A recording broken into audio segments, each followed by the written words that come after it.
না সুবহানাল্লাহ। হাবিব আপনি আমার মাহবুব, আপনি তাদেরকে বলে দিন। কি বলবো?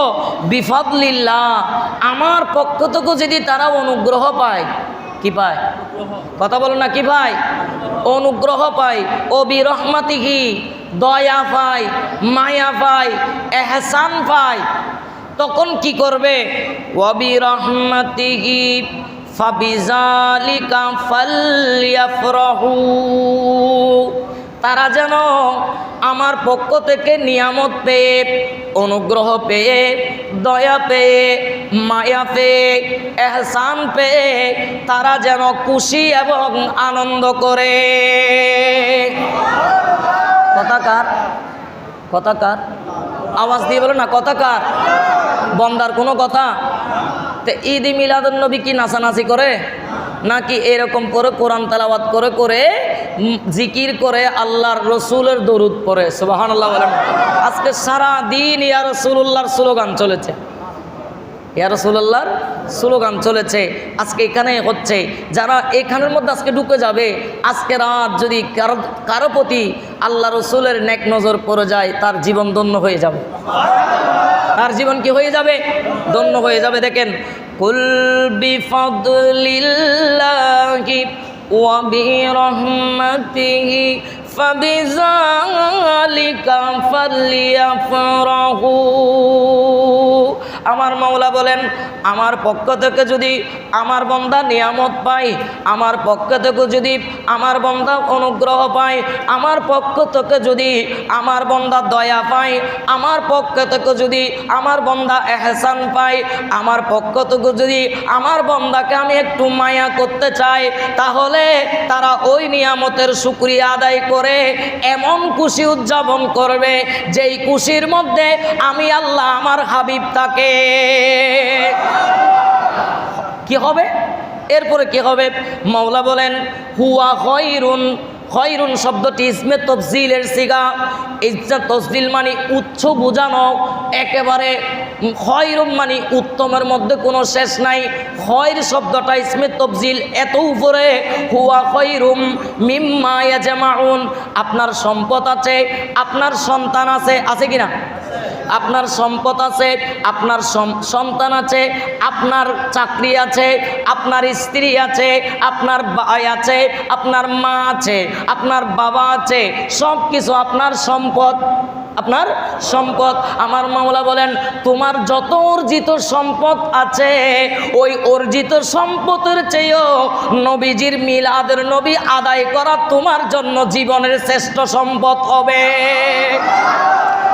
আসেন, তফসির বিল কোরআন, কোরআন টু কোরআন তফসির করেছেন রইসুল মুফাসসিরিন হযরত আব্দুল্লাহ ইবনে আব্বাস রাদিয়াল্লাহু তাআলা আন। উচ্চ আওয়াজে বলুন সুবহানাল্লাহ। এখানে আমার ভাই, আমার বড় ভাই ফারুক, উনি দীর্ঘদিন সৌদিয়ার জমিনে ছিলেন, তাইফে গিয়েছেন। কোথায়? তাইফের মধ্যে হযরত আব্দুল্লাহ ইবনে আব্বাসের মাজার আছে। আরে জোরে বলুন না সুবহানাল্লাহ। আব্বাসের কি আছে? মাজার আছে।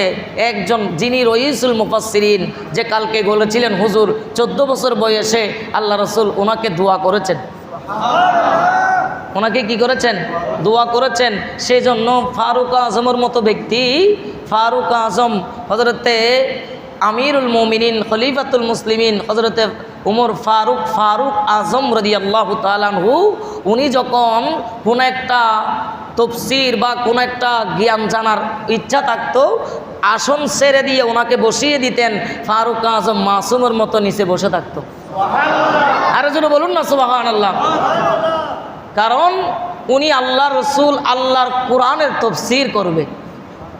এত সম্মান দিতেন, এত ইজ্জত দিতেন এই ছোট্ট বাচ্চাটাকে। উনি হলেন রইসুল মুফাসসিরিন, তফসিরে কুলের শিরোমণি। উনি বলতেছেন এখানে কুল বিফাদলিল্লাহ ওয়া বিরহমাতিহি, দুইটা শব্দ, অনুগ্রহ দ্বারা আল্লাহর কোরআন। বিফাদলিল্লাহ মানে আল্লাহর কোরআন, অবিরহমাতিহি এটা কি? উনি বলতেছেন সূরা আম্বিয়ার 107 নম্বর আয়াত, 17 নম্বর পারার 10 নম্বর পৃষ্ঠায় মওলা বলে দিচ্ছেন, ওয়ামা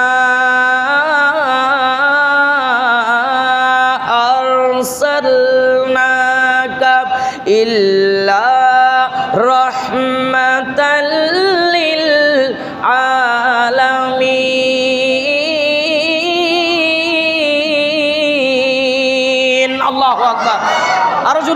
আল্লাহু আকবার।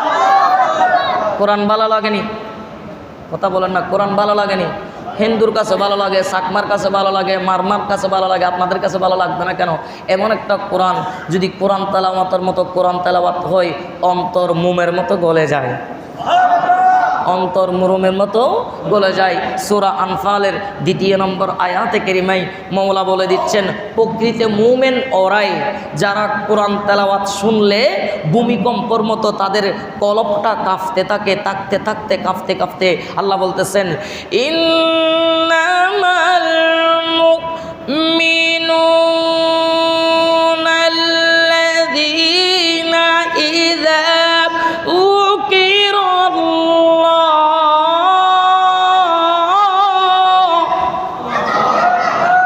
বলুন আল্লাহু আকবার।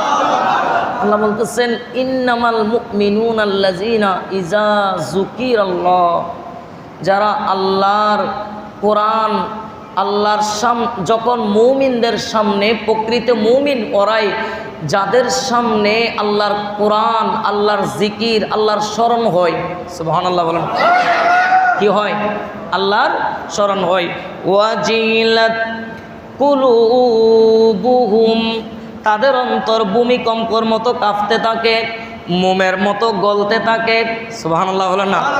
ইন্নামাল মুমিনুনা ইযা যুকিরাল্লাহু ওয়াজিলাত কুলুবুহুম ওয়া ইযা তুলিয়াত আলাইহিম আয়াতুহু, যখন তাদের সামনে আল্লাহর কোরআন তেলাওয়াত হয়, তাদের কলবগুলো এত নরম হয়ে যায়, এত নরম হয়ে যায়।